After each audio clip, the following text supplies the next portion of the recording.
Bom dia, sejam bem-vindos a mais uma Escola Bíblica Dominical da Igreja Amarelinha do Encantado. Vamos iniciar a nossa lição número 10, que fala sobre a simplicidade como estilo de vida. E é uma lição da revista sobre o Sermão do Monte, que estamos falando já há alguns domingos. E vamos começar hoje no texto de Mateus, capítulo 6, de 19 a 34. Nós falamos na semana passada sobre adoração, né? Adoração também presente na vida do cristão, né? E o Sermão do Monte ele vem nos trazer esses aprendizados sobre um cristão autêntico, sobre a autenticidade da vida cristã. Então hoje, continuando nessa autenticidade cristã, o cristão deve ter uma vida simples, né? Um estilo de vida simples. Mas o que seria essa simplicidade, né? Então os textos estão em Mateus 6, de 19 a 34, nós vamos ler à medida que nós formos falando dos tópicos, e eu vou inverter um pouquinho os tópicos da lição, porque eu vou seguir a ordem que está no texto bíblico, tá? Então, pensando nesse tema, Deus nos convida a viver uma vida mais simples. Mas será que nós sabemos o que é a simplicidade na vida cristã? Será que viver uma vida simples tem a ver apenas com ser ou não ser rico, ter ou não ter bens materiais, ou aparentar, né, essa questão de bens materiais, enfim, de gostar, né, de mostrar esses bens, essas joias e riquezas? Será que só tem a ver com isso? João Calvino, ele dizia que nosso coração é uma fábrica de ídolos. Podemos adorar coisas e podemos adorar pessoas. E precisamos então nos aprofundar mais sobre esse tema, né, em relação em que está o nosso coração, né? Onde nós estamos colocando o nosso coração. Então a lição ela nos aponta 3 partes dessa discussão sobre a simplicidade e sobre as riquezas, e eu vou seguir aqui a ordem então da leitura bíblica, né, falando dessas 3 frentes quanto à simplicidade. Primeiro é observar que tipo de tesouro nós estamos ajuntando e que lugar esse tesouro ocupa no nosso coração. Essa é a primeira frente, né? A segunda é quem é o nosso Deus e o que tem sido Deus na nossa vida, né? Que Deus tem tomado o primeiro lugar no nosso coração. E terceiro, sobre a ansiedade pelas coisas terrenas, que também tem a ver com essa necessidade dos bens materiais para suprir a nossa vida, né? Essa ansiedade do que vamos ter para comer, para vestir, enfim. Então, trazendo aqui, para começar esse primeiro tema, né? Deus nos chama então a uma vida simples, e isso não significa viver uma vida pobre e miserável. Vestir panos de saco, ter uma aparência de não gostar de coisas caras, enfim. Simplicidade é um convite a olhar as maravilhas da criação. Olhar e se maravilhar com o que Deus criou, né? Saber que o nosso sustento vem do Senhor e todas as coisas que foram criadas para o nosso sustento, para o nosso bem. Agradecer todos os dias pelo sol que nasce e pelo sol que se põe, né? Todos os nossos dias são guiados por Deus. E o que o nosso dinheiro traz são coisas terrenas, são coisas vulneráveis, mas o que temos em Deus é eterno. Então esse compromisso com a simplicidade nos leva a um estilo de vida que reduz o nosso afã pelos bens materiais e freia o nosso consumismo desnecessário. Começando aqui então a falar sobre essa questão dos tesouros, que é o nosso ponto 1, né? Tesouros no céu, nós vamos ler em Mateus 6, de 19 a 21. É importante a gente ir ao texto. Não acumuleis para vós outros tesouros sobre a terra, onde a traça e a ferrugem corroem, e onde ladrões escavam e roubam. Mas ajuntai para vós outros tesouros no céu, onde traça nem ferrugem corrói, e onde ladrões não escavam nem roubam. Porque onde está o teu tesouro, aí estará também o teu coração. Então esse texto ele nos faz atentar para o risco que corremos quando colocamos nossas esperanças em coisas perecíveis. Então o dinheiro, as nossas joias, né, os tesouros que nós ajuntamos aqui na terra, os bens materiais, eles são coisas perecíveis. Só pensar em guardar e guardar cada vez mais tesouros para possuir e colocar o seu coração nas riquezas, se um dia um ladrão vier e roubar, a sua vida estará vazia. Então a questão aqui é onde está o teu tesouro, ali estará também o teu coração. Será que seu coração está em primeiro lugar, né, no teu coração tem as suas riquezas, a grande lição dada por Cristo está no verso 21, onde está o teu tesouro, aí estará também o teu coração. O pecado não está no fato de você ter uma reserva de dinheiro para um projeto, para uma faculdade, não é ter dinheiro como fruto do seu trabalho, que nós já vimos numa lição da escola dominical que isso é bênção, né? Então, bem-aventurados que têm, né, que conseguem desfrutar do que ganham através do seu trabalho, do fruto do seu trabalho.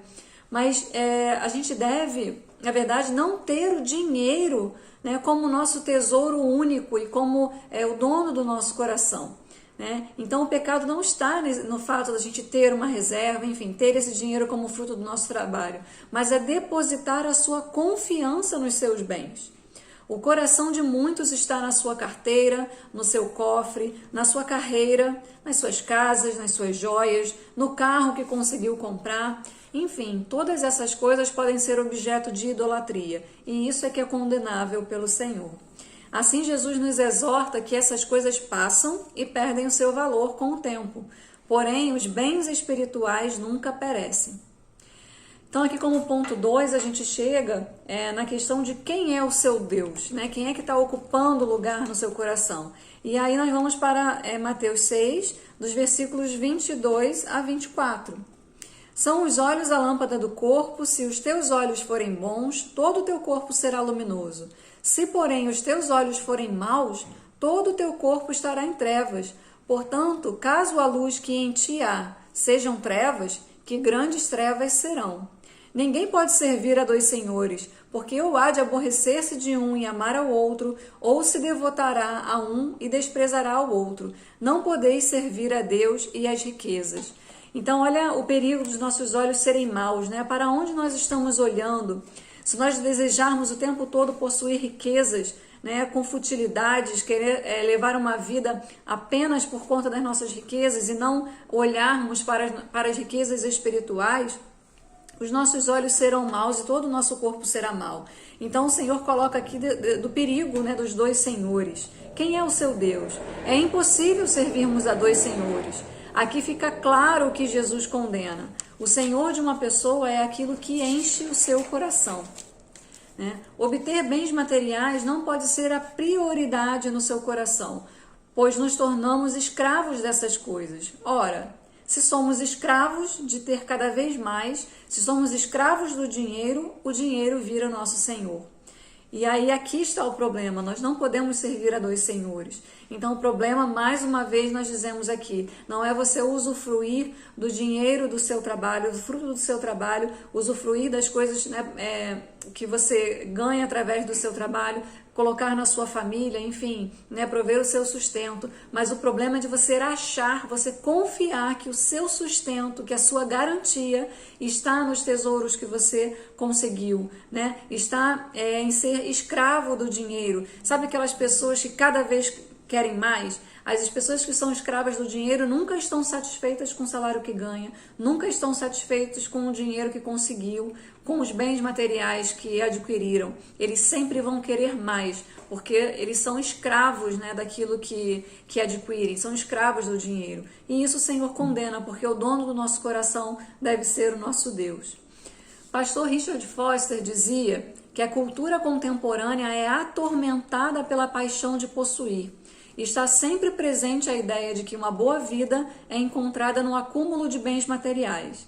A simplicidade, ela nos liberta dessa mania moderna, né? Trazendo sanidade à nossa extravagância compulsiva e paz ao nosso espírito frenético. Ela nos permite ver as coisas materiais como elas são, bens para embelezar a vida e não para oprimi-la. Então, se você possui bens materiais e você usufrui de uma forma simples, dando valor às coisas que Deus criou, não deixando de ver a necessidade do próximo, né? Usando realmente os bens para dar um conforto à sua família, aos seus amigos, às pessoas que necessitam, não há problema nenhum, desde que você pratique o desapego, né? É aquela questão de você usufruir dos bens materiais olhando exatamente como eles são e não ser apegados achando que a sua garantia de vida está nas coisas que você possui, mas muito mais as coisas que você é, né? As coisas que você procura, as características que você procura se tornar, né? Que você procura ter para mostrar essa autenticidade cristã. Então isso que é válido para a sua vida.